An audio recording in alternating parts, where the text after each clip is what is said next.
అదే RTV app వార్తల్ని క్షణాల్లో చదివే అవకాశం ఉంటుంది. ఒక న్యూస్ పేపర్, ఒక టెలివిజన్ ఛానల్ మీ చేతుల్లో ఎప్పుడూ ఉంటాయి. ఈరోజు బాన్స్వాడ పట్టణంలో అందాద 8 గంటల ప్రాంతంలో కల్కి చెరువు సమీపంలోని గంగమ్మ టెంపుల్ వద్ద కట్ట కింద చెరువులో ఒక గుర్తు తెలియని మహిళ శవం నీటిలో మునిగి ఉన్నదని సమాచారం అందగా మేము సిబ్బంది యుక్తంగా అక్కడికి వెళ్ళి అట్టి మహిళను ఆ చెరువులో నుంచి బయటకు తీసి చూడగా మహిళ యొక్క 2 చేతులు కట్టబడి ఉండి అనొచ్చి కొంగు చీరతో కట్టబడి ఉండి అదేవిధంగా ముఖం పైన పదునైన ఆయుధంతో గాయపరిచి చంపినట్లుగా కనబడుతున్నది.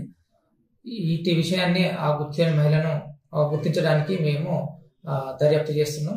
త్వరలో కూడా దానికి సంబంధించినటువంటి డీటెయిల్స్ వెల్లడిస్తాం. అదేవిధంగా ఇదే బాన్స్వాడలోని సరస్వతి టెంపుల్ సమీపంలో ప్రకాష్ అనే వ్యక్తి బిల్డరు తన యొక్క నూతన బిల్డింగ్ కన్స్ట్రక్షన్ లో పనిచేసినటువంటి వాచ్మెన్ అయినటువంటి కొండ వెంకటయ్య అని చెప్పేసి దాదాపు 60 సంవత్సరాల వయసు ఉంటుంది.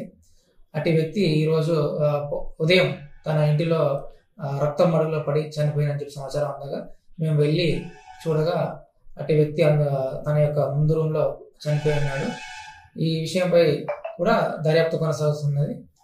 ప్రత్యేకంగా ఏంటంటే ఇంట్లో కొద్దిగా ఎవరో గుర్తులేని వ్యక్తి ఘర్షణ పడి తన యొక్క గొంతుపై బలంగా పొడిచి చంపినట్లుగా కనబడుతుంది.